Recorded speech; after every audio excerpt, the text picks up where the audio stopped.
अशा गोष्टी आहेत ह्या समाजामध्ये. त्यालाच आपण तृतीयपंथी म्हणतो किंवा थर्ड जेंडर म्हणतो किंवा ट्रान्सजेंडर म्हणतो. तर ह्या गोष्टी एक्झिस्ट आहेत, पण लोक ते मान्य करत नाही. We have a first trans to be graduate from Mumbai university, first time in the history. म्हणजे शेवटी हा समाजच आहे की तेच तुम्हाला नाव देतं की तू ट्रान्स वुमन आहेस किंवा तू ट्रान्स मॅन आहेस, टॉम बॉय आहेस, तू हिजरा आहेस, तू बायल्या आहेस किंवा तू छक्का आहेस. ही नावं सगळी समाज देतो. तसं बघितलं तर समाजाने ऍक्सेप्ट करायला पाहिजे, कारण तुमचा जन्मच तसा झालाय, तुमच्या हातातच नाहीये. एका फर्म मध्ये गेले होते, आर्किटेक्चर फर्म मध्ये, तिथे इंटर्नशिप करण्यासाठी, आणि त्या लोकांनी डायरेक्ट मला विचारलं की तुझ्या पॅन्टीच्या आतमध्ये काय आहे. कारण तुला आतून नव्हतं वाटत, तुला वाटत होतं मी मुलगी तर माझे छान लांब केस असायला पाहिजे, असं वाटायचं तुला. मी तिसरीत चौथीत असेल त्यावेळीच मला कळालं की नाही, हे शरीर वेगळं आहे आणि माझं मन आणि माझा आत्मा वेगळा आहे. मी लहानपणापासूनच एक मुलगी होते, जरी फिजिकली नसले पण मी मनाने आणि आत्म्याने मुलगीच होते. पण मग तू म्हणजे असं चुपके चुपके लिपस्टिक लावायची, फ्रॉक घालायची, हे पण घडलं असेल ना? मग त्या गोष्टी सगळ्या मी ते छुपे छुपे करत होते. असं म्हणतात की तुमचं जेव्हा निधन होतं तेव्हा तुमची जेव्हा या अंत्ययात्रा निघते तर ती अंधारातच निघते, म्हणजे ती आम्ही बघायची नसते, म्हणून ते अंधारात निघते आणि अंधारातच तुमचा अंत्यसंस्कार होतात. तर हे म्हणजे हे होतं का असं?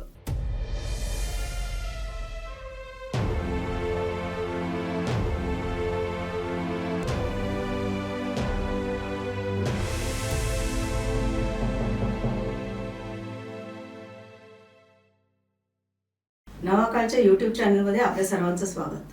चेहरा नसलेली माणसं या सदरात आपण अनेकांना आत्तापर्यंत भेटलो, अनेकांच्या मुलाखती घेतल्या, ज्यांना आपण ओळखत नव्हतो त्यांची आपण ओळख करून घेतली. आज याच मालिकेत आणखीन एक मणी आपण ओळखत आहोत आणि एक अत्यंत वैशिष्ट्यपूर्ण, अत्यंत वेगळं असं व्यक्तिमत्व आपल्याबरोबर आज आलंय. एका छोट्याशा घरात संतोषचा जन्म झाला. मुलगा झाला म्हणून संपूर्ण घर आनंदित होतं. आई वडील तर खुश झाले होते आणि म्हणूनच त्या मुलाचं नाव संतोष ठेवलं.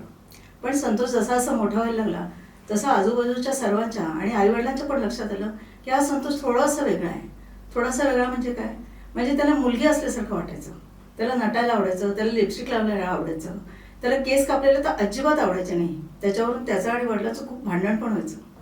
आपला मुलगा संतोष हा मुलीसारखा वागतो हे फार मोठं संकट आहे. एखाद्या कुटुंबाला ह्यातून जाणं हे फार कठीण आहे. पण त्या संतोषने, त्याच्या कुटुंबाने अत्यंत यातना सहन केल्या, खूप वेदना सहन केल्या आणि आज तो संतोष अत्यंत दिमाखाने या जगात वावरत आहे. आणि आज त्या संतोषचं नाव आहे श्रीदेवी.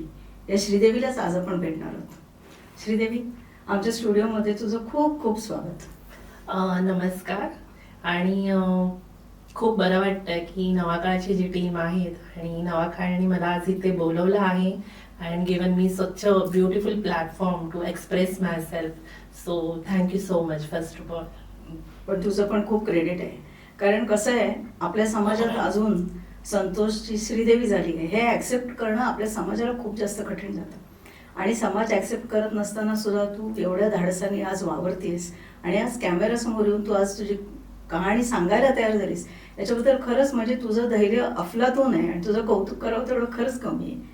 तर तू मला सांग की तुमच्या घरी म्हणजे तुझं नाव, पाळण्यातलं नाव संतोष होतं. फिजिकली बघितलंस तर you are a male child म्हणून तू जन्माला आलीस आणि नंतर तू काही वर्षांनी तुझ्यात आतमध्ये बदल व्हायला लागले असं तुम्हाला सांगत होतीस. तर तुला काय जाणवत होतं? म्हणजे बालपणापासून तुला काही फरक जाणवत होता की हा फरक तुला नंतर पुढे हळूहळू जाणवायला लागला? कसं झालं म्हणजे तो प्रोसेस? सर्वप्रथम तर मी असं सांगेन की मी लहानपणापासूनच एक मुलगी होते, जरी फिजिकली नसले पण मी मनाने आणि आत्म्याने मुलगीच होते. माझा जन्म जरी एका विशिष्ट बॉडीमध्ये झाला असेल, मी असं नाही म्हणते की I hate male body, but yes I don't like it that male body. मला आवडत नाहीये ते, म्हणजे एक पुरुषाचं शरीर मला नाही आवडत आहे. आणि सामान्य माणसाला हे कळणं खूप कठीण आहे. जसं आपल्या मराठीमध्ये म्हण आहे, की ज्याचं जळतं त्यालाच त्यालाच कळतं. सो ज्या मनावरती, ज्या शरीरावरती ते आघात होतात त्याच व्यक्तीला ही गोष्ट माहीत असते. बरोबर. नाहीतर कोणाला एवढं हे कष्टदायक आणि वेदनादायक जीवन जगायला आवडेल असं कोणालाच आवडणार नाही. मला असं वाटतं की एखाद्या पुरुषाला जर सांगितलं की त्यांनी आयुष्यभर साडी नेसायची आहे आणि त्याला एखाद्या स्त्रीप्रमाणे वागायचं आहे, किंवा एखाद्या बाईला जर सांगितलं की तू एखाद्या पुरुषाप्रमाणे अटायर तुझा ठेव आणि तू असंच आयुष्यभर जगायचं आहे, तर मला वाटतं हे कोणालाही आवडणार नाही. कारण आपला समाज मग ह्याला प्रकृती विरोधात म्हणेल, समाजाविरोधात म्हणेल. तर अशा गोष्टी आहेत ह्या समाजामध्ये. त्यालाच आपण तृतीयपंथी म्हणतो किंवा थर्ड जेंडर म्हणतो किंवा ट्रान्सजेंडर म्हणतो. तर ह्या गोष्टी एक्झिस्ट आहेत, पण लोक ते मान्य करत नाही. मग तुझं असं म्हणणं आहे की लोकांनी हे स्वीकारायला पाहिजे. पण तुला जेव्हा लहान होतीस, तू जेव्हा तुला हे कळायला लागलं, मला वाटतं तू 4-5 वर्षाची असल्यापासून तुला हे जाणवत आहे की नाही मी मुलगा नाहीये, मी मुलगी आहे, मग मुलगा नाही मुलगी आहे, बरोबर ना? पण मग ते आई वडिलांना वगैरे कसं कळलं असेल? म्हणजे तुझे हावभाव तसे होते का, तू मुलीसारखी नटायला तुला आवडायचं, म्हणजे कसं काय झाला तू तेव्हा? माझं वय खूप लहान असेल, मला वाटतं मी 3री-4थीत असेल. त्यावेळीच मला कळालं की नाही, हे शरीर वेगळं आहे आणि माझं मन आणि माझा आत्मा वेगळा आहे. कारण मी 4थी पर्यंत गर्ल्स अँड बॉईज मिक्सअप स्कूलमध्ये म्हणजे शिकलेली आहे. तू दादरच्या छबिलदास मध्ये? हो, मी छबिलदासची स्टुडंट आहे. आणि त्याच्यानंतर माझं जे ग्रॅज्युएशन किंवा जो माझं कॉलेज आहे ते कीर्ती कॉलेजमध्ये झालं. म्हणजे मी एक प्रभादेवीकर आहे. आणि लहानपणापासूनच मला एक गोष्ट आवडायची नाही की मला मुलांच्या रो मध्ये बसायला सांगायचे. तर तेव्हाच कुठे ते मला उमगलं की नाही, मला असं का बसवत आहेत. आणि ड्रेस बद्दल पण खूप मला म्हणजे तिरस्कार वाटायचा की मला फ्रॉक का ना घालायला देत आहेत, का मला शर्ट आणि पॅन्ट शर्टच. कारण ती फिलिंग आतून येत होती कुठेतरी. आणि मे बी ती जेनेटिकली असेल, हार्मोनली असेल, काही गोष्टी असू शकतात सायंटिफिकली. आणि मी आता भरपूर ठिकाणी जेंडर आणि सेक्स वर बोलते. तर what is a gender and what is a sex. तर सेक्स हा माणसाला जन्मताच त्याला तो लेबल भेटतं, म्हणजे शरीराचे अवयवावरण आपण त्याला ते सेक्स त्याचं लेबल देतो आपण, मुलगा झाला किंवा मुलगी झाली.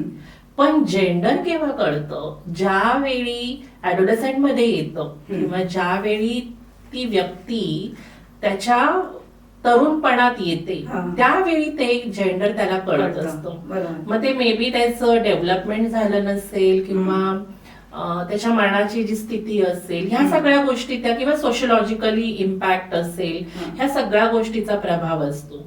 आणि मग नॉर्मल समाजामध्ये, मी आज माझ्याविषयी सांगते, मग नॉर्मल समाजामध्ये आपण नॉर्मली मेल अँड फिमेल म्हणजे पुरुष आणि स्त्री ह्याचा आपण अभ्यास करतो किंवा त्याला एक काय म्हणतो की ते मूल किंवा ती मुलगी ऍडोलसेंट मध्ये आल्यावरती नॉर्मलच समजतो. पण एक ट्रान्सजेंडर मूल ज्यावेळी ते वयात येतं त्यावेळी पण त्याच्यामध्ये बदल होतात. आता ते बदल काय असतात तर काही ट्रान्स किड्स मध्ये म्हणजे त्या मुलामध्ये किंवा मुलीमध्ये ब्रेस्ट डेव्हलपमेंट असतील किंवा त्यांचा आवाज असेल किंवा त्यांचे फेशियल हेअर्स असतो, आपण ज्याला दाढी मिशा म्हणतो, ते न म्हणजे बोलणं चालणं पण वेगळं. हो, कारण लहानपणापासूनच ती मुलीचे हावभाव किंवा मुलीचं ते आत्मा असल्यामुळे तिथेच खेळणं, मुलींबरोबरच खेळणं, राहणं, बसणं, उठणं, ह्या सगळ्या गोष्टी त्या मुलाला, आणि ते मला आवडत होतं.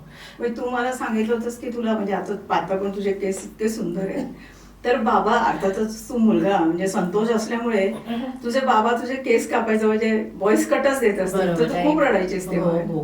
कारण तुला आतून नव्हतं वाटत, तुला वाटत होतं मी मुलगी आहे तर माझे छान लांब केस असायला पाहिजे, असं वाटायचं तुला? एक तो प्रोग्राम असायचा म्हणजे संडेला किंवा दुसऱ्या संडेला केस कापण्याचा एक प्रोग्राम असायचा आणि तो मला अजिबात आवडायचा नाही की वडील म्हणजे ड्रॅग मला म्हणजे खेचत नेऊन अक्षरशः त्या न्हाव्याकडे न्यायचे आणि माझे केस कट करायचे. तर मी एवढी रडायचे आणि एवढं म्हणजे ते आतांक हे असायचं की मग का माझ्या बरोबर ही जबरदस्ती का, म्हणजे हे एवढं आतून मला माझा आत्मा सांगायचा की नाही हे चुकीचं आहे. पण समाजाच्या दृष्टीने किंवा घरच्या दृष्टीने हे बरोबर होतं. पण नंतर मग काही कालांतराने मी माझे केस कधीच कापू दिले नाही. पण मग तू म्हणजे असं चुपके चुपके लिपस्टिक लावायचीस, फ्रॉक घालायचीस, हे पण घडलं असेल ना? मग हो, त्यामुळे हळूहळू मला वाटतं तुझ्या आई वडिलांच्या पण लक्षात आलं की काहीतरी वेगळं आहे असं. बरोबर. तर ह्या गोष्टी पण घडत गेल्या, कारण ज्या व्यक्तीचं जेंडर जसं ऍडोलेसंट मध्ये आपण येतो तसं तसं त्या व्यक्तीला त्याची ओळख आतून कळते किंवा सर्व कळतं.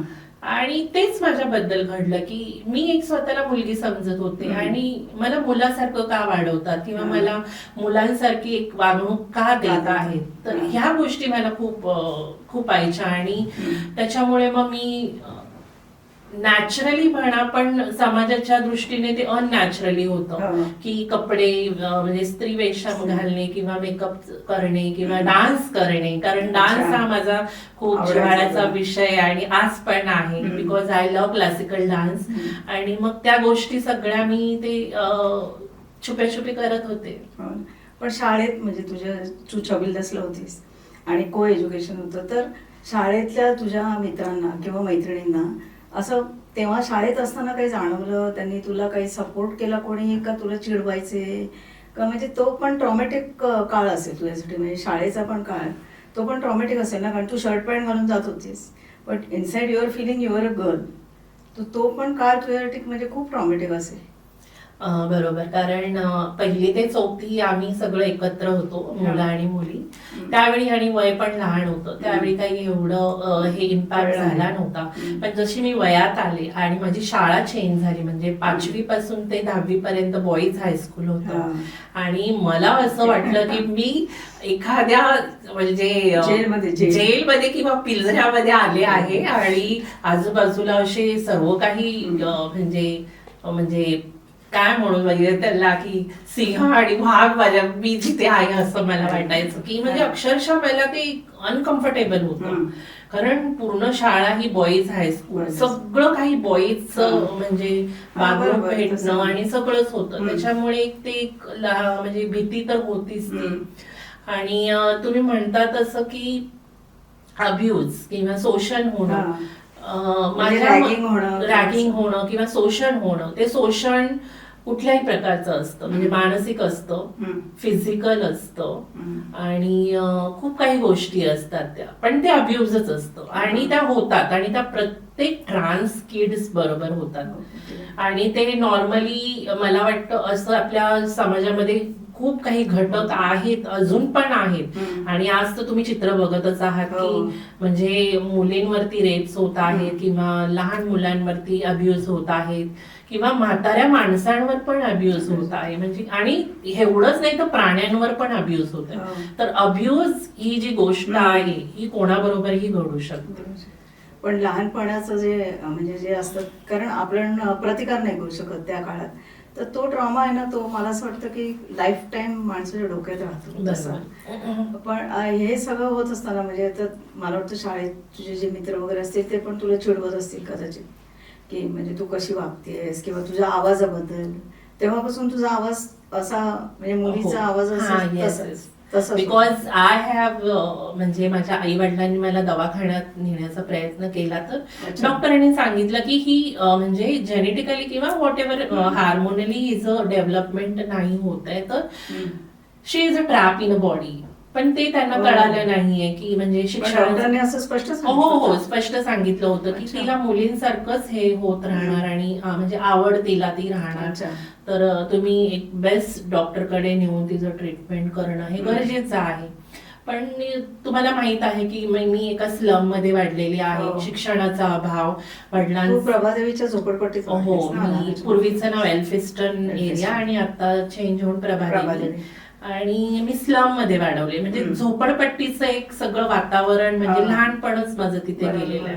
पण शिक्षणाची आवड होती आणि शिक्षणामध्ये काहीतरी करून दाखवायचं होतं या उद्देशाने मी लहानपणापासून शिक्षणामध्ये खूप लक्ष दिलं आणि अग्रेसर होती म्हणजे. आणि जसं तुम्ही शाळेत म्हणाला की सर्वजण चिडवायचे, हो, हे सगळं स्टार्ट झालं 5वी पासूनच की नॉर्मली, आणि इट इज ह्युमन सायकोलॉजी आहे की एखाद्या कळपामध्ये एक छोटस मूल एक वेगळं असेल, त्याचा रंग वेगळा असेल किंवा त्याचं काहीतरी त्याला डिसॅबिलिटी असेल, तर बाकीचं जे कळप असतं ते कधी कधी त्याला खूप डिवसतं किंवा त्रास देतं. आणि तेच आमच्या म्हणजे ट्रान्स किड बरोबर किंवा माझ्या बरोबर घडलं. पण देवाच्या कृपेने आणि माझं हार्डवर्क, मी अभ्यासामध्ये खूप हुशार होते, प्रत्येक विषयामध्ये मी हुशार होते आणि मी सर्व शिक्षकांची लाडकी होते. आणि मी शिक्षकांची वागणूक कशी होती तेव्हा? खूप चांगली होती. शिक्षकांनी कधीही मला म्हणजे मला स्वतःला माहित नव्हतं की मी ट्रान्स आहे, मी स्वतःला मुलगीच समजायचे, पण समाज मला ते नाव देतं. म्हणजे शेवटी हा समाजच आहे की तेच तुम्हाला नाव देतं की तू ट्रान्स वुमन आहेस किंवा तू ट्रान्स मॅन आहेस, टॉम बॉय आहेस, तू हिजरा आहेस, तू बायल्या आहेस किंवा तू छक्का आहेस. ही नावं सगळी समाज देतो. त्या ज्या कोवळ्या जीवाला लहानपणी काही कळत नसतं, त्याला एकच त्याच्या मनामध्ये असतं की जी त्याचं आतलं जे मन आहे त्याप्रमाणे त्याला जगायचंय. आणि मी जसं मागे पण सांगितलं की कोणत्याही व्यक्तीला ते आवडणार नाही की एवढा त्रास, एवढ्या वेदना आणि समाजाच्या विरोधात जाऊन तसं जगणं नाही आवडणार. कोणाला आपलं एक लाईफ, सेटल लाईफ आणि चांगलं लाईफ आवडत, पण हे आमच्या बरोबरच का घडतं? कारण तो जन्मच झालेला आहे तसा. मे बी आता त्याला कारण भरपूर असतील. जसं आता तुम्ही जेंडर आणि सेक्स विषयी विचारलं, तर ते मूल सायकोलॉजिकली, हार्मोनली, जेनेटिकली, सोशलॉजिकली ह्या सगळ्या गोष्टींचा त्याच्यावर इम्पॅक्ट होऊन ते मूल तसं बनतं. आणि प्रत्येक जे ट्रान्स मुलगी आहे किंवा ट्रान्स मुलगा आहे ह्याचं प्रत्येकाचं लाईफ वेगळं असतं आणि त्याच्या बरोबर घडलेल्या गोष्टी वेगळ्या असतात. एक तो प्रवासच असतो आणि त्या निमित्ताने आम्ही तसे घडत असतो. ऍक्च्युली म्हणजे तसं बघितलं तर समाजाने ऍक्सेप्ट करायला पाहिजे, कारण तुमचा जन्मच तसा झालाय, तुमच्या हातातच नाहीये काही. आणि जर एखाद्याचा जन्म असा झालाय, म्हणजे एक जण गोरा जन्मतो, एक जण काळा जन्मतो, कोणाला कोड असतं, कोणाला काय असतं, तर समाजाने एक माणूस म्हणून ऍक्सेप्ट करायला पाहिजे. पण मला वाटतं अजून आपला समाज तितका डेव्हलप झालेला नाही मेंटली. अजून आपला समाज अशा लोकांना वेगळं समजतो, म्हणजे त्यांना हिणवतो, त्यांना त्रास देतो आणि तो सगळा ट्रॉमा ते सगळं तुम्ही सहन करता. तर शाळेत तर तुला हे सगळं त्रास म्हणजे काय ज्या वेदना झाल्याच असतील, पण तुझ्या घरच्यांनी कसं डील केलं? म्हणजे आता तुझ्या आई वडिलांना, तुम्ही झोपडपट्टीत राहत होता, तिथे काही शिक्षण फारसं नसेल, म्हणजे सुशिक्षित माणसं सुद्धा विचित्र बघतात, शिक्षणाचं नाही, पण तुझ्या आई वडिलांना तर त्रास, पण तुझी आजी असेल, आजोबा असतील, सो त्यांना डील करायला की बाबा आपला संतोष हा संतोष नाहीये, ही श्रीदेवी आहे, मुलगी आहे, हे ऍक्सेप्ट करायला किंवा त्यांनी काय केलं? म्हणजे हाऊ वॉज देअर, त्यांची वागणूक तुझ्या प्रती कशी होती? तेव्हाच कलाटणी भेटली माझ्या आयुष्याला की शरीर वेगळं होतं, एक शरीरातलं द्वंद्व युद्ध हे चालू होतं. कारण मी वाढत होते, माझ्यामधले जे बदल आहेत ते मला कळत होते, ते समोरच्याला कळत नव्हते. अक्षरशः मी रडत होते की माझ्या पोटात दुखतंय. मी माझ्या मम्मीला, आईला सांगायचे की माझ्या पोटात दुखतंय, किंवा मी सायकोलॉजिकली डिप्रेस होत आहे, किंवा म्हणजे आजूबाजूचा अब्यूज आहे माझ्या बरोबर होत आहे, किंवा शाळेमध्ये चिडवणं आहे. पण माझं ध्येय होतं की मला शिक्षण घेऊन काहीतरी बनायचं आहे आणि हे एक होतं. पण ह्या सगळ्या ज्या वेदना होत्या त्या मी लपवत होते कुठेतरी आणि आईला सांगत होते. पण ऍज अ नॉर्मल कुटुंब, किंवा माझं जे कुटुंब होतं ते एक नॉर्मल स्लम मध्ये होतं आणि शिक्षणाचा अभाव होता. घरामध्ये लहान भावंड, सगळ्यात मोठी मी, त्याच्यामुळे लहान भावंड, आणि आईचं लवकर लग्न झाल्यामुळे तिला होणारा आजारपण आणि त्रास, त्याच्यानंतर वडिलांचं ऍडिक्शन, दारूचं व्यसन, हे लहानपणापासून आम्ही बघितलेलं आहे. आणि घरची हालाकीची परिस्थिती होती आणि त्याच्यामध्ये हा माझा असा जन्म हो. किंवा हे देवाने मला दिलेली म्हणजे असं सगळा जन्म असेल. तर ह्या सगळ्या गोष्टी तर मला पुढे जायचंच होतं आणि असं म्हणतात की मला कुठून तरी ऊर्जा भेटत होती की पुढे जायचंच आहे आणि ते चांगल्या मार्गाने जायचं आहे. पण आजीने कसं म्हणजे केलं?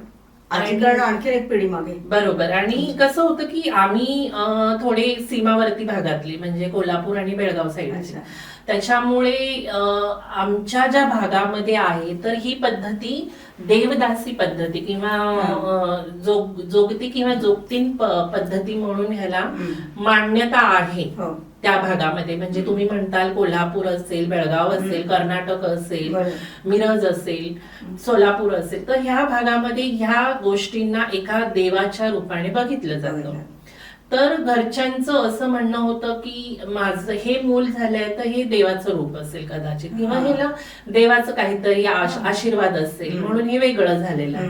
तर हिला देवदासी पद्धतीमध्ये आपण अर्पण करूया असं त्यांचं म्हणजे चालू होतं. पण मला तर काही कळत नव्हतं. करायचं म्हणजे देवाला अर्पण. हो, म्हणजे जो जोगवा लावला जातो किंवा देवीला ते मूल सरेंडर होतं किंवा त्या मुलीला किंवा त्या मुलाला देवळामध्ये तुम्हाला दिलं जातं आणि आयुष्यभर मग तुम्हाला तिथे त्या मंदिरामध्ये राहून देवाची सेवा करणं आणि समाजाची सेवा करणं म्हणजे नाचणे, गाणे, भिक्षा मागणे किंवा जोगवा मागणे, देवीची सेवा करणे. म्हणजे ते मूल घरी नाही येत एकदा. हो, एकदा अर्पण केल्यावर ते मूल घरी नाही. आणि हे घडलं मुंबईमध्ये माझ्या बरोबर. आणि ज्या कोवळ्या जीवाला माहीतच नाहीये की म्हणजे खेळण्याचं वय, बागडण्याचं वय, इतर मुलांबरोबर इतर मुलींबरोबर मौज हे, आणि ह्या वयातच मी ह्या सगळ्या गोष्टी बघितल्या. म्हणजे घराची परिस्थिती म्हणू नका, घरातून होणारा त्रास, घराची जबाबदारी पण घेण्याचा मला शेवटी ते काय म्हणतात की एक आलं माझ्यावरती ते, आणि समाजाचा त्रास एका वेगळ्या बाजूने. पण मग आजीने ठरवलं आणि अर्पण केलं का तुला? हो, मग आजीने ती सुरुवात केली. म्हणजे डिरेक्टली ते झालं नाही, कारण मग सुरुवात केली की म्हणजे मला चेंज करण्याचा एक त्यांचा प्रयत्न होता की हिला जर देवाला कदाचित व्हायला तर ही चेंज पण होऊ शकते किंवा मग हिला देवाच्याच रूपात राहू दे. मग त्यांचे ते प्रयत्न चालू होते. मग ते देवाकडे नेऊन, मंदिरात नेऊन किंवा जी लोक असतात मग त्यांच्याकडे नेऊन मला ते बसवणं, मंगळवार शुक्रवार पूजा करणं, ह्या सगळ्या गोष्टी चालू केल्या. आणि मग पण ते पूजा वगैरे करतात तेव्हा म्हणजे आता तू मुलगी होतीस ना, तर तुला मुलगी म्हणून तिथे बसवतात का मुलगा म्हणून बसवतात? ती पूजा करतात जेव्हा अर्पण करतात मुलाला किंवा मुलीला देवाला अर्पण करतात, तर तू आता बॉडी मेलची होती पण युअर फिमेल आतमध्ये, तर जेव्हा अर्पण करतात तेव्हा जी पूजा होते ना तेव्हा तुम्ही म्हणजे तुमचं काय असतं ड्रेसिंग? तुम्ही मुलगा म्हणून बसता का मुलगी म्हणून साडी? हा, तिथे मग तुम्हाला ऑब्व्हियसली मग त्या सगळ्या गोष्टींचं म्हणजे एक इम्पॅक्ट होतो. मे बी सायकोलॉजिकली असेल, सोशलॉजिकली. म्हणजे बघा ना, आता जर एखाद्या लहान मुलाला तुम्ही लहानपणापासूनच ड्रॉइंगच्या क्लासेस किंवा ड्रॉइंगच्या एन्व्हायरमेंट मध्ये जर ठेवलं तर तो एक त्याला कलाकार बनणं किंवा ते रंगोटी किंवा ते स्केचिंग करणं, ह्या गोष्टी माइंड डायव्हर्ट होणार. म्हणजे प्रत्येकाला तसंच आहे किंवा एखाद्या डान्स मध्ये टाकलं, गायनामध्ये टाकलं, अशा सगळ्या गोष्टीमध्ये जर टाकलं तर ते मूल तिथे अडॉप्ट होतं. बरोबर, कारण ते अडॉप्ट करतं, लहान मूल हे अडॉप्ट करतं. आणि मला ह्या गोष्टींमध्ये त्या लोकांनी नेलं आणि मला ते शेवटी अडॉप्ट करावं लागलं. कारण शेवटी कसं असतं की माणसाचं कोवळं मन असतं, एक नवीन सुरुवात करायची असते आणि ते ऑटोमॅटिकली अडॉप्ट होत गेलं की नाही हेच माझं जीवन आहे आणि एवढा त्रास सहन करण्यापेक्षा मी ह्याच गोष्टी करते. म्हणजे देवदासी पद्धती. पण म्हणजे तू ती पद्धत अडॉप्ट केली, तुझ्या मनात तू मुलगीच होती. हो, बरोबर आहे. कोणीतरी जबरदस्तीने बाई तू मुलगी असं नाही केलं. म्हणजे जबरदस्ती केली नाही, पण ती एक मला त्या पद्धतीमध्ये मी समाविष्ट झाले. पण काही दिवसानंतर मला वाटलं की हे माझं जीवन नाहीये. म्हणजे देवळात राहायचं, हो, भिक्षा नाचायचं, मागणे भिक्षा किंवा मागणे. नाचणे हा. किंवा जे काही गोष्टी म्हणजे जोगती परंपरेमध्ये करतात. किंवा करतात, देवदासी पद्धतीमध्ये करतात, ते मला म्हणजे एक अडॉप्ट केलं, पण मला ते आवडत हा, नव्हतं. आणि थोड्या दिवसानंतर मग पुन्हा मी शिक्षणाचं मग हे झालं, म्हणजे कास धरली आणि मला शिक्षण कम्प्लीट करायचं होतं, हो. काहीही करून. शिक्षणाचा किडा कुठं आला? हा, शिक्षणाचा किडा मला लहानपणापासून. लहानपणापासून होता, कारण मला पुस्तकं वाचायची हो ना. खूप आवड होती. तुम्हाला म्हणजे मी म्हणजे एवढं सगळं सहन करताना आपलं लक्ष शिक्षणाकडे. हो, हे कारण एकच ध्येय होतं की शिकायचं. मला डॉक्टर बनायचं होतं. अच्छा. आणि असं म्हणजे होतं काहीतरी आयुष्यामध्ये नाही, ध्येय होतं ध्येय होतं. माझ्याकडे. पण ह्या सगळ्या गोष्टी करता करता मग तेच होतं की मला शिक्षण करायचं, कितीही संकट येऊ दे, म्हणजे शिकायचं. शिकायचंच आहे, किती अब्यूज होऊ दे, समाजाने नाकारू दे, घरच्यांनी मला ह्या देवदासी पद्धतीमध्ये टाकू दे, किंवा शाळेमध्ये कितीही त्रास होऊ दे, बरोबर आहे. कुठेही काही होऊ दे, पण शिक्षण करणं हे मला म्हणजे लहानपणापासून होतं. आणि आज जे काही आहे ते मी शिक्षणामुळे आहे. पण तू शिकत शिकत तू मला वाटतं इंटिरियर डिझायनिंग केलंस का काय? हो, कारण मी 10वी मध्ये फर्स्ट क्लासने पास झाले. या सगळ्या गोष्टीतून मी फर्स्ट क्लास म्हणजे पण म्हणजे 1999. तुला मंदिरात जे अर्पण केलं होतं त्याच्यानंतर तू मंदिरात राहिली नाहीस, कारण तुला शिकायचं होतं, तू परत आलीस हो, तुझ्या बरोबर, कुटुंबात. राईट. आणि मग परत तुझं शिक्षण सुरू झालं. बरोबर, कारण आईचा विरोध होता ह्या गोष्टीला. बाकीच्यांनी मला म्हणजे सांगितलं होतं की हेच तुझं जीवन आहे, पण माझी आई मला साक्षात देवीसारखी भेटली मला. खंबीरपणे उभी आणि राहिली. ती दुर्गा म्हणून माझ्या पाठीशी उभी अरे वा. राहिली. आणि तिने तिच्यामुळे परत आणलं. तिने परत आणलं. म्हणजे तिचा विरोधच होता या गोष्टीला की हे माझं मूल कसंही असू दे, तिला माझ्याकडे माझ्या मुलीसारखी वाढवेन, नाही तर मुलासारखी वाढवेन, पण ते माझं मुलं आहे, तिला जसं वागायचं असेल तसं करू दे. सलामच आहे तुझ्या आई. येस. आणि आई शेवटी आई असते. हो. ते मग मूल म्हणजे समाज नाकारतं. तिच्यासाठी मूल असतं. म्हणजे समाज हे ते मूल आंधळं असू दे, पांगळं असू दे, किंवा स्पेशल चाइल्ड असू दे, बरोबर आहे. काहीही असू दे, पण ती आई ती आई त्या समोर. मुलासाठी उभं राहते. म्हणजे समाज हा विरोधात असतो, पण आई कधीही नाही. विरोधात नसते. नाही. म्हणूनच आपण आईला देवाचा दर्जा देतो. खरंय. आणि ती देवीसारखी उभी राहिली आणि मी आज इथे आहे तिच्यामुळे. आणि शिक्षण करता करताच मी म्हणजे 10वी पर्यंत मी चांगले पर्सेंटेज आणले. प्रत्येक कॉम्पिटिशन असू दे, म्हणजे हँड रायटिंग, हस्ताक्षर असू दे, सायन्स प्रोजेक्ट असू दे, परत मराठी, संस्कृत, ह्या सगळ्या विषयांमध्ये पण एवढ्या ह्याच्यात तुझा अभ्यास व्हायचा, तुझं करायचंय. कारण करायचंच. करायचं म्हणजे ते करायचं. ठरवलंच होतं. आणि सगळं काही करता करता मग त्या सगळ्या गोष्टींचा एवढा त्रास पण होत होता, कारण वडिलांचं दारूचं व्यसन एवढं होतं की रात्रभर आम्हाला जागावं लागायचं. आणि लहान लहान भावंड असल्यामुळे त्यांना सांभाळायचं. परत आईचा आजार पण होतं. आणि म्हणजे घरातली कामं असतील, घरात पाणी भरणं असेल, ह्या सगळ्या गोष्टी खूप काही करता करता हे सगळं मी केलं. मी 12वी कीर्ती कॉलेज मधून सायन्स मधून केलं. आणि बस हा प्रवास होता. पण नंतर पुन्हा आणखीन त्याच्यामध्ये मग घरच्यांनी म्हणाले, आजी आजोबांनी, की काहीतरी देवाचं आणखीन होईल, काही म्हणजे भावंड वाढत होती तर हिच्यामुळे त्रास नको व्हायला, किंवा मग ह्या सगळ्या गोष्टी होता. आणि ते माझ्या मनाला पण त्यांना पण काहीतरी टोमणे मारत असतील किंवा हे, तर ह्यापेक्षा हिचं जोगवा लावा किंवा हिचं लग्न लावून द्या देवाबरोबर. आणि ते 12वी नंतर माझं लग्न लावलं गेलं, की म्हणजे स्पेशली तो जोगवा एक प्रोसिजर असते. आणि ते मग हे म्हणजे रेग्युलर लग्न लावतात देवाशी. हो, रेग्युलर जे लग्न असतं, पूर्ण हळद लावणं, पूर्ण देवाबरोबर सगळं काही कम्प्लीट केलं. आणि ते पण मी ऍक्सेप्ट केलं, कारण माझ्याकडे चॉईस नव्हतं. कारण काहीच नव्हतं माझ्याकडे, फक्त होतं शिक्षण, पण शेवटी आधार नव्हता ना, की मी एक इंडिपेंडेंटली काहीतरी करेन. घराचा आधार नव्हता. आणि एक मुलीचं मन असल्यामुळे, आणि एक म्हणजे असतं ना, ते थोडंसं दडपण असतं की जरी मी घर जरी सोडून गेले तरी राहणार कुठे आणि कसं काही होणार, ह्या सगळ्या गोष्टी प्रॉब्लेम येऊ शकतात. वय पण लहान होतं. 12वी म्हणजे काहीच नाही. आणि बस शिक्षणाची म्हणजे एक शिदोरी. ते लग्न लावलं तेव्हा तुझं नाव संतोषच ठेवलं होतं. नाही, त्यावेळी जे मंगळ जसं आपल्या म्हणजे इंडियामध्ये किंवा आपल्या महाराष्ट्रामध्ये पद्धत आहे की जसं नवरीचं नाव बदललं जातं तसं मग ते गुरु आमची जी परंपरा आहे म्हणजे देवदासी सिस्टम मध्ये किंवा ह्याच्यामध्ये तर एकदा तुमच्या गळ्यामध्ये हे जे देवीचं मंगळसूत्र जे बांधलं जातं त्याला दर्शन म्हणतात किंवा मोती पवळं म्हणतात किंवा मुत्तू म्हणतात कर्नाटकामध्ये कन्नड लँग्वेज मध्ये. तर त्या प्रकारे एकदा ते झालं की मग तुमचं नाव पण चेंज होत झालं. म्हणजे एखाद्या नवरीप्रमाणे तुमचं सगळं चेंज होतं आणि मग ते माझं नाव मग संतोष मधून ते श्रीदेवी झालं.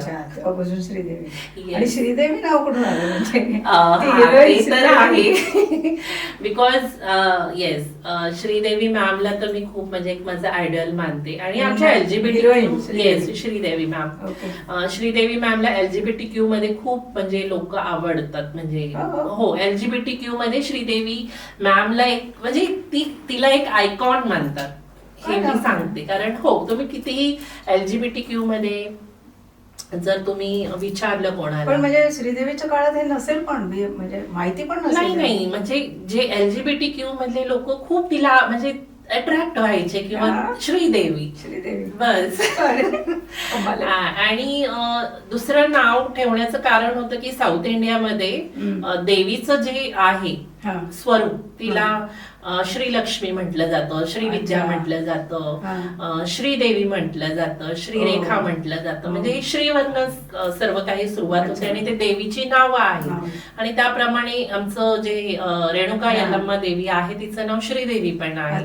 त्याच्यामुळे मग ते नावामुळे आणि माझ्या दोन्ही एकत्र आणि ते नाव आवडती नटी असं मध्ये नाव पडलं आणि ते नाव आजपर्यंत आहे. आज डॉक्युमेंट पण पूर्ण श्रीदेवीवरती आहे. आणि मग हे म्हणजे तुमचा विवाह करून वगैरे दिला तर मग तोपर्यंत पॅन्ट शर्ट किंवा असं पुरुषांचंच ड्रेसिंग असेल ना काय? हो त्याच्यानंतर मग ते बदललं का? हा मग ते तुमच्यावरती असतं. जर तुम्हाला जर समाजामध्ये म्हणजे त्या म्हणजे देवदासी समाजामध्ये जायला असेल तर साडी नेसणं आणि सगळ्या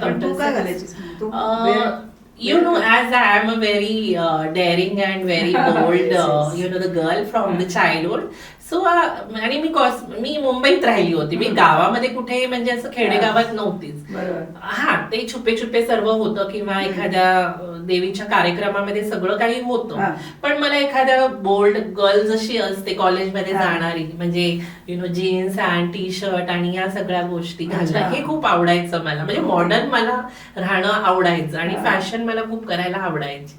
तू जीन्स आणि T shirt. Yes very nice. आणि मग 12वी नंतर तुझं पुढे शिक्षण झालं आणि तू इंटेरियर डेकोरेटर झाली बरोबर आहे? हो.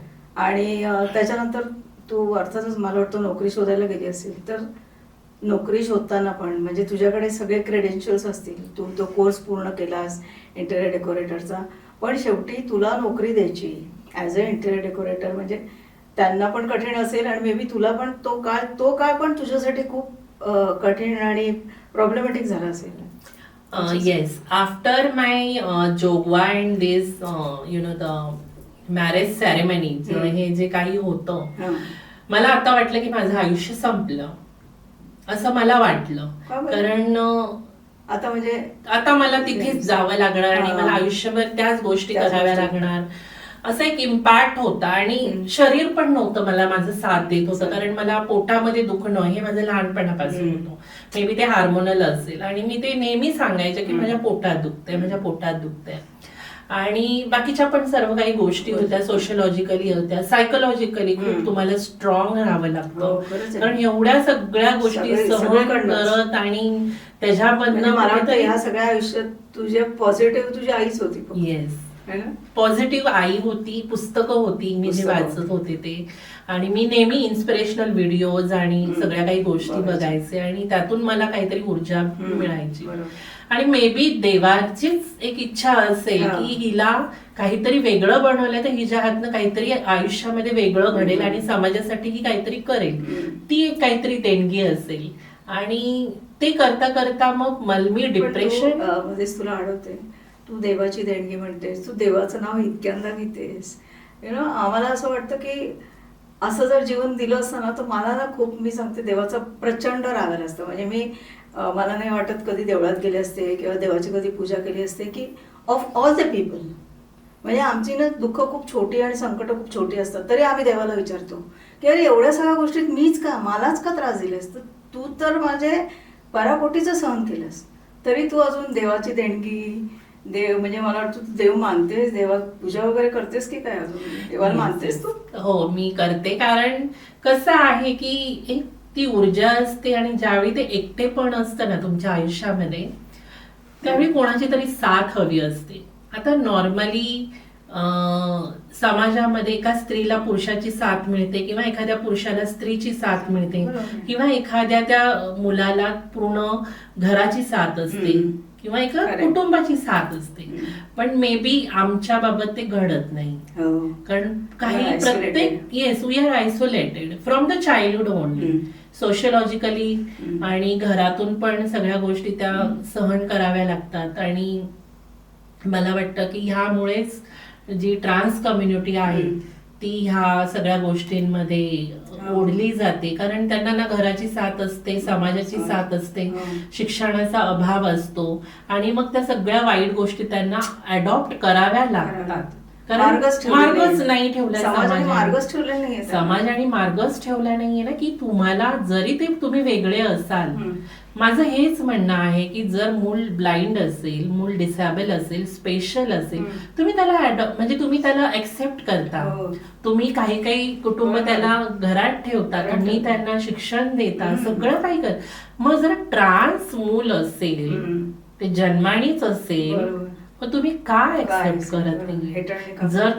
जर त्याला तुम्ही लहानपणापासूनच जर एक प्रॉपर मेडिकल ट्रीटमेंट दिली, एक प्रॉपर त्याला शिक्षण दिलं, एक प्रॉपर त्याला योग्य दिशा दिली, तर ऑब्व्हियसली ते भिक्षा मागणं किंवा भीक मागणं ह्या गोष्टी करणारच नाही.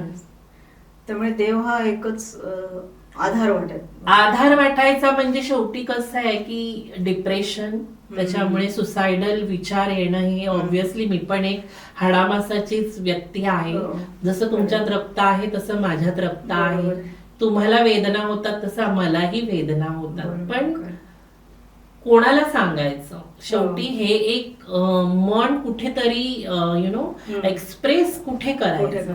आणि शेवटी ती पद्धत मी अडॉप्ट केली होती, त्यामुळे मला तिथेच ते जाणं आणि तिथेच मी त्या गोष्टी बोलू शकत होते की मला तू शक्ती दे आणि मला पुढे आयुष्यामध्ये चांगल्या गोष्टी करण्याचे विचार दे, मला वाईट गोष्टी नको. आणि लहानपणापासूनच मला वाटतं त्या देवाने ऐकलं असेल कदाचित, आणि मी पर्यंत आहे.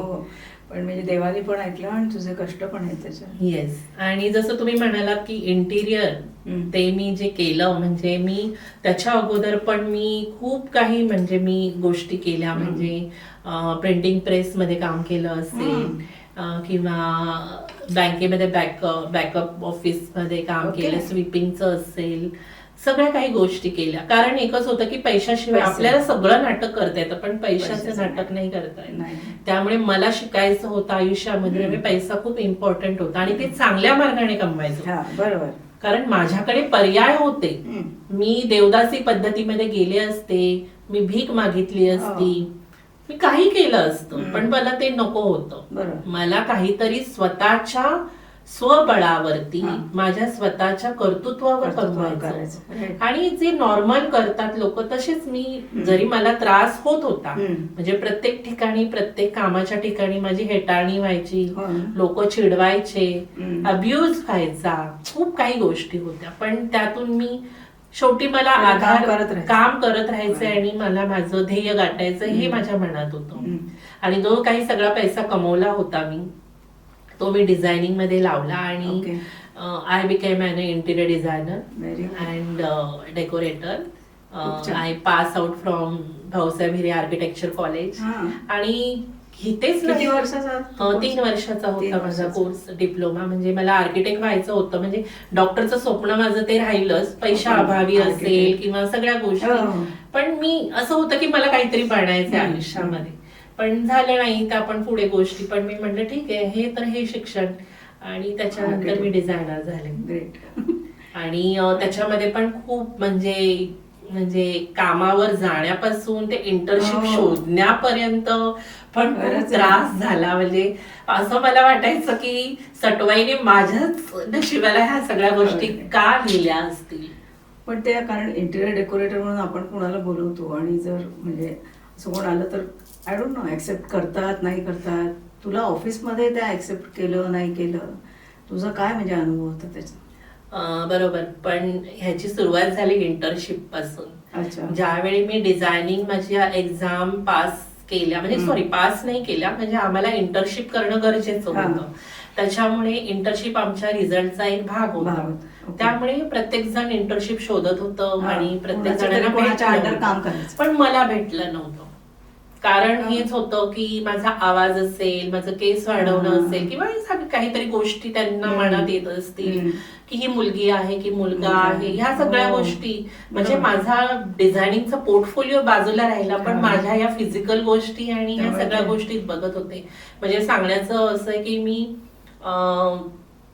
एका फर्म मध्ये गेले होते, आर्किटेक्चर फर्म मध्ये, तिथे इंटर्नशिप करण्यासाठी. हम्म. आणि त्या लोकांनी डायरेक्ट मला विचारलं की तुझ्या पॅन्टीच्या आतमध्ये काय आहे. So bad. तर मी म्हंटल मी इथे इंटर्नशिप करायला आलेली आहे. म्हणजे जे काही असेल माझं डिझायनिंग बघितलं पाहिजे, माझे स्किल्स बघितल्या पाहिजे, त्याप्रमाणे मला ट्रीट केलं. म्हणजे माझं हे मन नॉर्मल होतं. हो ना. पण समोरच म्हणजे मला नाही. इथे हे म्हणायचं आहे हा. की लोक आम्हाला ऍबनॉर्मल म्हणतात, पण मला असं वाटतं की काही लोक ही ऍबनॉर्मल तुम्हीच असता समाजातील. खरंय. म्हणजे असं जर आहे. एखादं मूल जे कसंही असू दे, जर तुमच्याकडे जर शिकण्यासाठी आलं असेल तर तुम्ही त्याला मदत नॉर्मली त्याला ट्रीट केलं पाहिजे. आणि कसं केलं, मला असं. असा प्रश्न पडतो कधी खरंय. कधी. नाही, नाही, खरंच आणि आहे. हे क्वेश्चन्स मला म्हणजे खूपच सतावतात ते. सतावत होते आणि खूप म्हणजे वाईट वाटत होतं की हम्म. एवढं सगळं करून ही लोक का ऍक्सेप्ट हम्म. करत नाहीयेत. म्हणजे काहीतरी करायचंय आयुष्यामध्ये हा. तरी पण लोक म्हणजे हे मदत करत नाही नव्हती. पण पुन्हा म्हणते की देवाच्या कृपेने म्हणजे कुठेतरी होती ती शक्ती होती आणि मला एखाद्या चांगल्या म्हणजे इंटिरियर आणि आर्किटेक्चर फर्म मध्ये मला अरे वा. इंटर्नशिप मिळालं. Very good. आणि मी तिथे तो प्रवास म्हणजे इंटरनल हे पासून सर्व ते केलं. चीफ डिझायनर पर्यंत मी प्रवास केला त्या कंपनीत. येस. अरे वा. आणि ती आपलं म्हणजे आजचं छत्रपती शिवाजी टर्मिनस जे आहे हा. तिथेच होतं आमचं ऑफिस, जे आता CST म्हणतो आपण. पुन्हा पहिलं VT म्हणायचो आपण. हो, आता आणि CST. CST आता आहे त्याचं नाव. आणि त्या एरियामध्ये खूप कामं केली मी. हो. म्हणजे CSTच्या म्हणजे रेल्वे स्टेशनचं जे प्लॅटफॉर्म डिझायनिंग असेल, वेस्टर्न सेंट्रल हॉल जे असतील, रेल्वेचे जे म्हणजे जिथे हा. आज बैठका होतात हा. तिथलं काम असेल डिझायनिंगचं. और त्या सगळ्या team मध्ये होतीस? yes, I was वा. chief designer over there. वा, वा. And model making Very good. असू दे. And we got I think second or a third model making prize for that also Great. from that Lalu Prasad Yadav कडून भेटलं हा. होतं. आणि अशा गोष्टी खूप कमाल. केल्या. म्हणजे मी तिथे माझं जे काही मी शिकले पण त्या होतं. कंपनीचे हेड होते त्यांनी पण म्हणजे अशी पण माणसं आहेत. येस, समाजामध्ये त्यांनी अशी तुला पण माणसं प्रोत्साहन पण आहेत. दिलं. आणि खरंच आहे चीफ आर्किटेक्ट होईपर्यंत म्हणजे ग्रेट. म्हणजे खूपच म्हणजे त्यांचा एक मला साथ होती. आणि माझं हार्ड वर्किंग होतं हो. आणि काम करून दाखवायचं दाखवायचं. हे माझं होतं. आणि हा प्रवास मी करत करत ते सगळे डिझायनिंग आणि झाले मी म्हणजे कमाल आहे. तर तू जे सोशल वर्क करतेस म्हणजे जो NGO वगैरे चालतेस ते ट्रान्ससाठीच आहे. Yes, it is basically for the transgender empowerment programme and I am a head project coordinator for the education किंवा त्यांचं काय त्यांना नोकरी किंवा काय अशा दृष्टीने तुम्ही काम करता, त्याच्यासाठी काम करता. ते म्हणजे ट्रान्स कम्युनिटीसाठी त्यांचं हेल्थ, एज्युकेशन अच्छा. आणि त्यांचं एम्पॉवरमेंट कसं होईल हे आम्ही बघितलं जातं ओके. आणि सगळ्या गोष्टी आम्ही करतो. त्याच्या व्यतिरिक्त जे ओल्ड ट्रान्सजेंडर्स आहेत हा. म्हणजे जे आता वयस्कर वयस्कर झाले झाले. त्यांना हा. काहीच करू शकत नाहीये. हम्म. त्यांचं हेल्थ हा. आणि त्यांना सांभाळ करायचं. रेशन कार्ड रेशन पुरवणं म्हणजे हो. फूड डिस्ट्रीब्युशन हो. करणं, हम्म. त्यांच्या इथे जाऊन व्हिजिट करणं, त्यांच्या व्यथा जाणून घेणं आणि त्यांना काय हवे हे आम्ही करतो. पण त्यांना म्हणजे आता तुझं खूप इंटरॅक्शन त्यांच्याशी असेल तर त्यांना म्हणजे मी तुझ्याकडे बघते तेव्हा you have done a great job. पण अशा आम्हाला खूप म्हणजे आमच्या जनरल पब्लिकला don't take it that way, पण जनरल पब्लिकला आम्ही जेव्हा सपोजिंग बाहेर जातोय किंवा आम्ही लोकलमधनं जातोय किंवा येतोय तर हे जे ट्रान्सजेंडर असतात ना ते आम्हाला त्रासदायक वाटतात, हां, टू बी व्हेरी फ्रँक. आणि ते म्हणजे येऊन आम्हाला हात लावणार, कुठेतरी आम्हाला जबरदस्तीने इतका पैसा दे तितका पैसा दे म्हणणार, कधी कधी अंगावर येतात आणि त्यामुळे आम्हाला त्यांच्याबद्दल सहानुभूती वाटायच्या ऐवजी आम्हाला ना त्यांची खूप भीती वाटते. सामान्य माणसाला त्यांची खूप भीती वाटते. तर म्हणजे हे काय असतं का आणि आय डोंट नो म्हणजे असं का असतं तसं म्हणजे तुझ्याकडे बघून मला काहीच नाही वाटत. हे बघा, हे कसं आहे माहितीये की प्रत्येक ट्रान्स म्हणजे जसं व्यक्ती आहे ती श्रीदेवी होऊ शकत नाही. तसंच आहे की समाजामधले all fingers are not same. जसे प्रत्येक पुरुष हे समान नसतात, प्रत्येक स्त्रिया समान नसतात, तसेच ट्रान्स कम्युनिटीमध्ये all trans are not same. तिथे फेक पण आहेत, जे अच्छा. बहुरूपी आहेत, असं जे म्हणतात त्रास खूप जण देणारे fake आहेत असतात. किंवा जे म्हणजे असे पण आहेत की मी माझ्या गुरूंना पण सांगितलेलं आहे की काही काही असे ट्रान्स आहेत की जे मुद्दाम स्वतःहून वेषांतर करून हा, हा. भीक मागणं किंवा लोकांना त्रास देणं ह्या गोष्टी करतात. पण ते ट्रान्स नाहीये. ते ट्रान्स नाहीये, ते हो. फेक आहे. Fake त्यांना आहे. आमच्या कम्युनिटीमध्ये बहुरूपी म्हटलं जातं. अच्छा. आणि मी अशा गोष्टी खूप म्हणजे स्वतः पण बघितलेल्या आहेत. मी बँड्राला ज्यावेळी गेले होते तिथे काही बायका सुद्धा टाळ्या वाजवत होत्या आणि ते भीक मागत होत्या. म्हणजे बघा, म्हणजे बहुरूपी हा जो प्रकार आहे हा टोटली वेगळा आहे.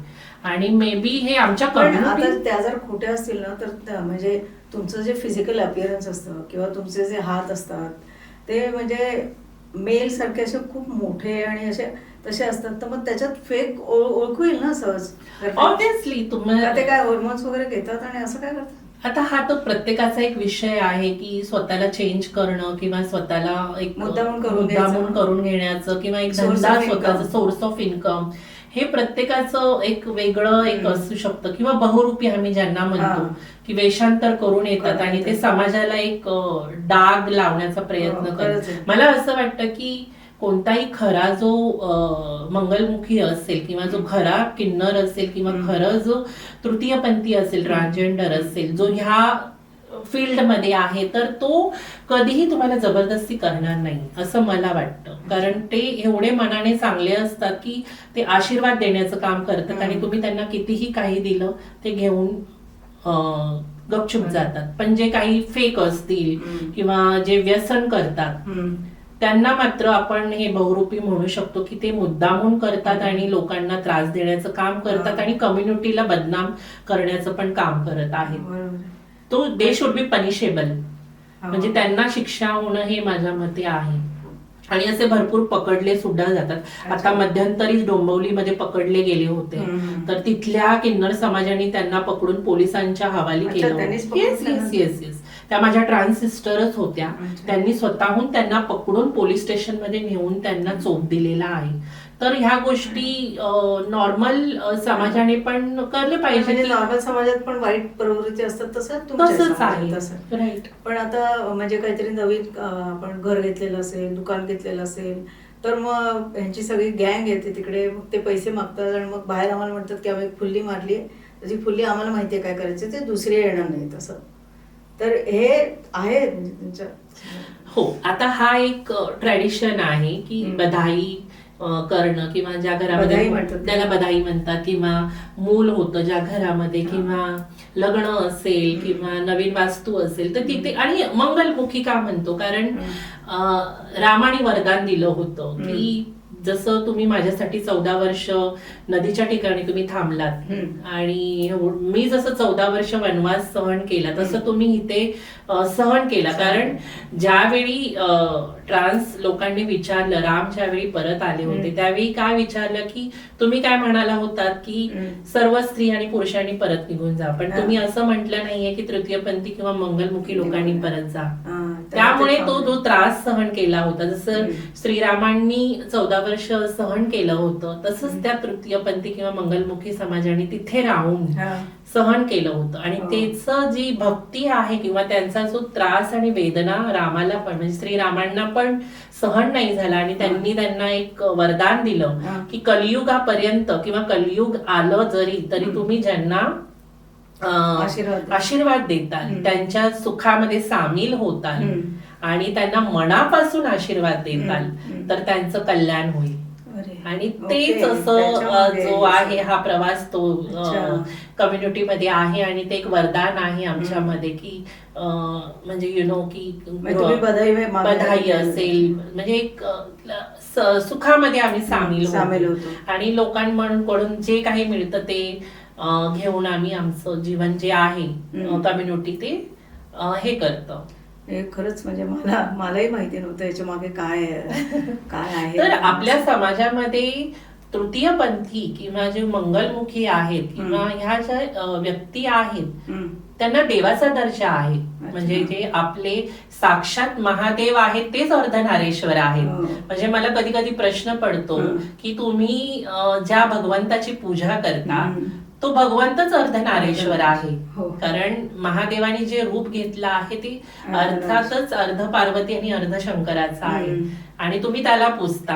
किंवा महाभारतामध्ये असेल, शिखंडी असेल, बृहन्नदा असेल, खूप काही असे जे व्यक्तित्व होऊन गेलेले, देवाची रूप होऊन गेलेली आहेत. किंवा आपण आरती पण म्हणतो त्यावेळी त्या आरतीमध्ये पण यक्ष, गंधर्व, किन्नर असा सगळा समावेश होतो. म्हणजे लोकांनी म्हणजे म्हणतो ना आपण की वैदिक शास्त्रामध्ये असेल किंवा सगळ्या गोष्टीमध्ये आमचा उल्लेख आहे, पण समाजामध्ये नको आहे आम्ही आणि त्यांना ऍक्सेप्ट करणं हे म्हणजे मला समजत आहे की त्यांना आवडत नाही.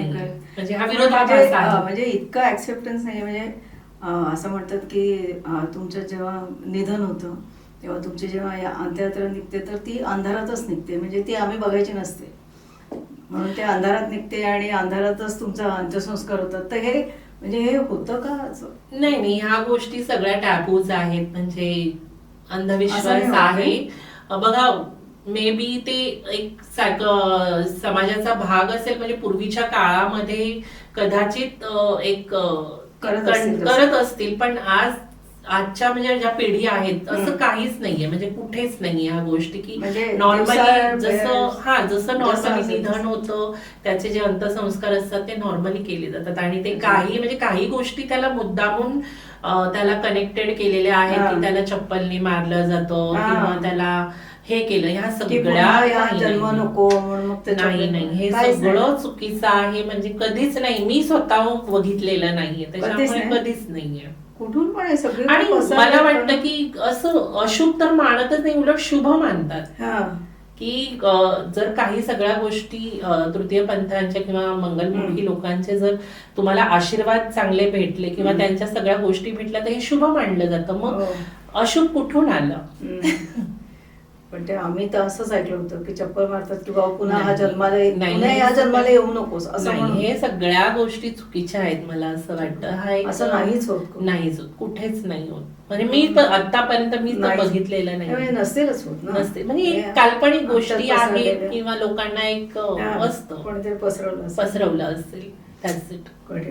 मग आता हे जे म्हणजे तू नंतर टीचिंग पण सुरू केलंस, तू शिकवलंस पण मला वाटतं मुलांना शाळेत मराठी आणि ही भाषा शिकवलीस आणि मग त्याच्यानंतर आता तुझं स्वतःचं तू NGO काढलायस आणि ह्या दरम्यान म्हणजे मला माहिती आहे की you are the first trans to be a graduate. तर हे खूप मोठी गोष्ट आहे. तर तीच सांगितलेली नाहीयेस तू अजून. कसं काय? जसा मी हा एक वेगळाच प्रवास होता. म्हणजे जसं मी सांगितलं की मी जसं त्या कॉन्फरन्सला गेले आणि एक कलाटणी भेटली माझ्या आयुष्याला.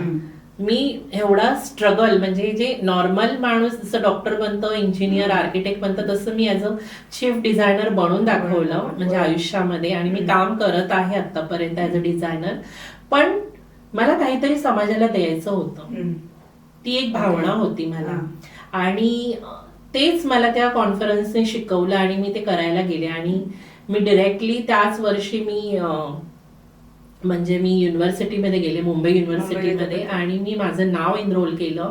आणि 2014 ज्यावेळी नालसा जजमेंट पास झालं आणि 2014ला आम्हाला आमचे राईट्स मिळाले, त्यावेळीच कॉलम्स आम्हाला भेटले होते की मेल, फिमेल अँड ट्रान्सजेंडर. आणि त्यावेळी विद्यापीठासाठी ऍडमिशनचा जेव्हा फॉर्म भरलास तू ग्रॅज्युएशनचा, तर तेव्हा 3 कॉलम होते, मेल, फिमेल आणि ट्रान्सजेंडर. आणि ते कॉलम सगळीकडे निघाले होते, म्हणजे सुरुवात झाली होती. ते राईट्स आम्हाला भेटले होते 2014ला. आणि तिथे मी स्वतःला म्हटलं की बस झालं, आता एवढं सर्व काही सहन केलंय, so why should not I accept my self first. आणि ते कॉलम मी टिकमार्क केलं. आणि मी विद्यार्थिनी झाले मुंबई युनिव्हर्सिटीची. ते मलाही माहित नव्हतं. ज्यावेळी एकटीच होतीस का? येस, त्या अख्ख्या क्लासमध्ये, अख्ख्या पूर्ण युनिव्हर्सिटीमध्ये. Yes yes. आणि नंतर मला कळालं, ज्यावेळी मला म्हणजे मी पास आउट झाले, त्यावेळी सर्व विषय psychology, I studied psychology and sociology, समाजशास्त्र आणि मानसशास्त्राचा मी अभ्यास केला. आणि त्याच्यानंतर ज्यावेळी सर्व रिपोर्टर्स आणि न्यूजपेपर्स म्हणजे टोटली पूर्ण इंडियामधले न्यूजपेपर्स आणि सगळीकडे ह्या गोष्टी आल्या, त्यावेळी मला कुठे कळालं की we have a first trans to be a graduate from Mumbai university, first time in the history. आणि ते थोडंसं न्यूज झाली आणि फेमस झाले. आणि त्यानंतर मग मला जिथे मी आज ऑर्गनायझेशन मध्ये मार्थोमा ऑर्गनायझेशन बरोबर काम करत आहे, त्यांनीच मला कॉन्टॅक्ट केला. आणि त्यांनी मला एका शाळेमध्ये ऍज अ टीचर म्हणून त्यांनी माझं बॅकग्राऊंड चेकआउट करून की मी टीचिंग फील्डशी कनेक्टेड आहे आणि मी मुलांना शिकवत होते. आणि त्यांनी येस येस नॉर्मली, हो. पण तिथे पण जसं म्हटलं की इकडच्या पेरेंट्सने विरोध नाही केला, की म्हणतात ना की दुःख संपत नव्हतं, तर अशा गोष्टी पण तिथे होत्या थोडाफार, की म्हणजे बाकीचे जे स्टाफ होता म्हणजे थोडाफार मला जाणवत होतं, म्हणजे माझ्या समोर तर नव्हतं पण होतं सगळ्या गोष्टी, म्हणजे बोलणं असेल, सगळ्या गोष्टी असेल आणि वागणूक असेल, ह्या गोष्टी पण मी तिथे थोड्या जाणवल्या मला. पण मला माझं काम जसं माझं जे ध्येय होतं की आपण काहीतरी नवीन करायचं आणि करून दाखवायचंय, तर कॅमेराज लावले गेले माझ्यावरती, कशी शिकवते कसं काय. तर मी ऍज अ नॉर्मल टीचर, तुम्हाला आता अनुभव तर आला असेल मी किती बोलते ते, आणि एखादी गोष्ट घेतली की त्याला एक्सप्लेन किती करते. So this is in my blood, this is in my blood. मला कोणताही विषय द्या मी त्याच्यावर बोलू शकते, विरोध करायला काही ठेवलंच नाही. आणि ती पण एक न्यूज झाली की I am a first trans teacher officially in Mumbai. आणि मी शिकवत होते आणि मी 6 वर्ष तरी शिकवलं. म्हणजे मी दुसऱ्या शाळेमध्ये पण ऑनलाईन, कोरोना आला, कोविड मध्ये थोडी जॉब गेला माझं. आणि त्याच्यानंतर मी बहुतेक संस्थेमध्ये पण मी शिकवत होते गरीब मुलांना. आणि ऑनलाईन पण मी उल्हासनगरच्या 4 शाळांना एकत्रपणे मी हिंदी, मराठी शिकवत होते. So this is my like टीचरचा हा माझा प्रवास आहे. आणि त्यानंतर मग मला त्याच डिपार्टमेंट मधून मला सोशल वर्क डिपार्टमेंटमध्ये जे आमचं Navodaya movement transgender empowerment programme जो थोडासा पाठी पडला होता, कारण कोणी ते काम करणारं नव्हतं, तिथे त्यांना वाटलं की Sridevi is a gifted flower for us and she will do best for that department. So they have transfer me in this department. Blue flower blue where the blue lotus bloom ही माझी टीस्टच्या मुलांनी केलेली डॉक्युमेंटरी होती, म्हणून ते blue lotus. Yes. पण माझे बिशॉप किंवा जे आमचे जे फादर आहेत ते नेहमी म्हणतात की you are the beautiful flower in our organisation, आणि तू आम्हाला खरंच एक फूल भेटलेला आहेस. आणि तू त्याचं सर्वांना, तू दुसऱ्यांना पण फूल बनवते, फूल मीन्स नॉट अ फूल पण एक फ्लावर बनवतेस, आणि त्यांचं आयुष्य तू एक चांगलं परिमळ देते त्यांना, आणि त्यांना जगण्याचं तू संधी देते, त्यांना शिकवतेस आणि ते काम करतेस तू. पण आता म्हणजे ह्या सगळ्या प्रवासात तुला स्वतःचं एक कोणतरी लाईफ पार्टनर असावं किंवा असं असं तुला पण वाटत असेल ना की आपल्याला एक लाईफ पार्टनर असं, तर ते म्हणजे I don't know how you go forward with it. See I am a trans woman. Physically पण मी एक महिला आहे आता, आणि मी सर्व काही माझं जे माझे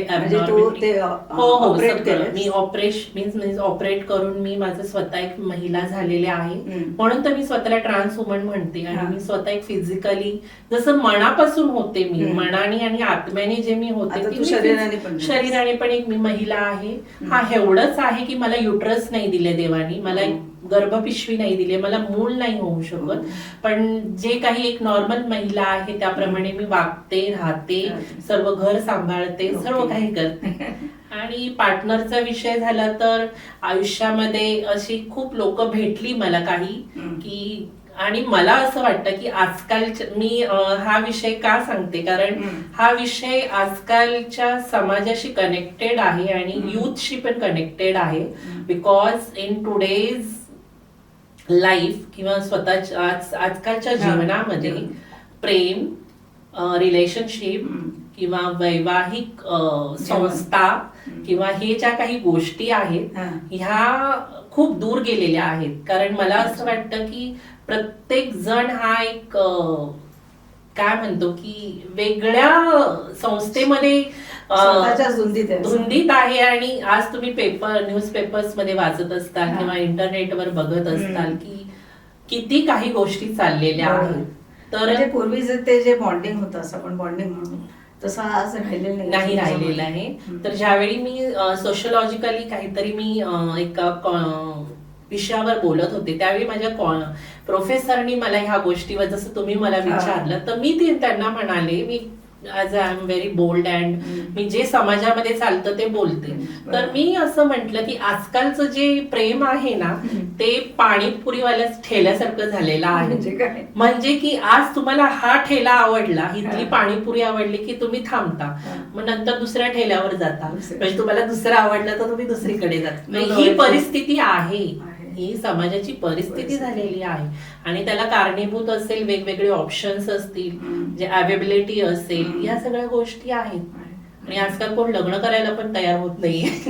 काहीतरी वेगळंच झालं. पण मला वाटतं तुझा हा सगळा प्रवास मी जो ऐकला तो इट्स व्हेरी हार्ट टचिंग. आणि एवढं धाडस तुझ्यात आहे ना, तो मला वाटतं सगळ्यांनी याच्यातनं काहीतरी एक संदेश घेतला पाहिजे की इतक्या ॲव्हर्स सिच्युएशन्समध्ये की प्रत्येक ठिकाणी, म्हणजे लहानपणापासून आता सुद्धा तुला हे कंटिन्युअस तुझ्या जीवनात तुला सतत अडथळे येत असतील, पण तरी हा सगळा प्रवास केलास, तू स्वतःला शिक्षण दिलंस. म्हणजे भले भले श्रीमंत लोक असतील किंवा मिडल क्लास मुलं असतील किंवा ज्यांना शिक्षण इझिली अवेलेबल आहे, ते पण आज शिक्षण घ्यायला मागत नाही, पण तू हा प्रवास केलास, स्वतःला सिद्ध केलंस. हे खूप महत्वाचं आहे की आपण स्वतःला सिद्ध केलं. आणि आज जसं तू म्हणालीस तसं एक कळीचं फूल होईपर्यंत ह्या सगळ्या प्रवासात मला सगळ्या ह्याच्यात तुझी जिद्द दिसते. आणि मला वाटतं ही जिद्द is god's gift to you, की जी अनेक नॉर्मल लोकांना पण देवाने दिलेली नाही आहे. आणि त्यामुळे तुझं हे जे धाडस तू केलंयस, ती जी तुझी जिद्द आहे ती अशीच राहावं आणि तुझं पुढचं सगळं आयुष्य हे सुखात जावं. आणि समाजाला ह्या मुलाखतीतून माझी विनंती आहे की आपल्यापेक्षा कोणीतरी वेगळं आहे म्हणून त्याची हेटाळणी करायची नाही. आपल्यापेक्षा कोणीतरी जर वेगळं असेल तर त्याला सामावून घेणं खूप महत्त्वाचं आहे. कारण जेव्हा तुम्ही सामावून घेत नाही एखाद्याला, तेव्हा तुम्ही त्याला अशा जखमा देताना ते त्याच्या आयुष्यात त्या जखमावरती कधीही खपली बसत नाही. आणि त्यामुळे तुम्ही जसं वागता त्याच्यावरती तुम्ही लक्ष दिलं पाहिजे. आणि सगळ्यांनाच, कोणीही असो, त्याला आपलंसं केलं पाहिजे. आपण जसं माणूस स्वतःला म्हणतो ना, तशी ती पण माणसं आहेत, त्यांनाही तसंच प्रेम, तशीच सहानुभूती, तसाच आपलेपणा, तसंच कुटुंब पाहिजे असतं. आणि हे देणं आपलं काम आहे. आणि श्रीदेवी, आज तू इथे आलीस आणि you gave us a lesson to be very true. And I hope सगळा समाज तुला फॉलो करतील अशी मी आशा करते. तू इथे आल्याबद्दल नवाकाळला एवढी छान तू मुलाखत दिलीस. You were so open about everything. म्हणजे मला वाटलं नव्हतं की तू एवढं ओपनली अनेक गोष्टी सांगशील, पण मी विचारलं तुला आणि तू अतिशय ओपनली सांगितल्यास. सो त्याच्यात पण तुझा ग्रेटनेस मला दिसतो. So thank you very much for everything. धन्यवाद. मला तुम्ही इथे बोलवलं आणि हा प्लॅटफॉर्म दिलात आणि मला एक्सप्रेस करण्याची जी संधी दिलीत आणि जसं तुम्ही म्हणालात की खरंच कोणीतरी माझ्यापासून प्रेरित होईल आणि काहीतरी निश्चित. घेईल, तर मला खूप आनंद होईल की मी एक शिक्षिका म्हणून, एक डिझायनर म्हणून किंवा ज्या काही मी ज्या पदव्या मिळवल्या आहेत त्याचा काहीतरी समाजाला उपयोग होईल असं मला वाटतं. आणि आमच्यासारख्या लोकांना लोक स्वीकारतील, त्यांना संधी देतील आणि त्यांना पण एक घडण्याची ऊर्जा मिळेल असं माझी इच्छा आहे आणि देवाचरणी पण हीच इच्छा आहे. खूप खूप धन्यवाद.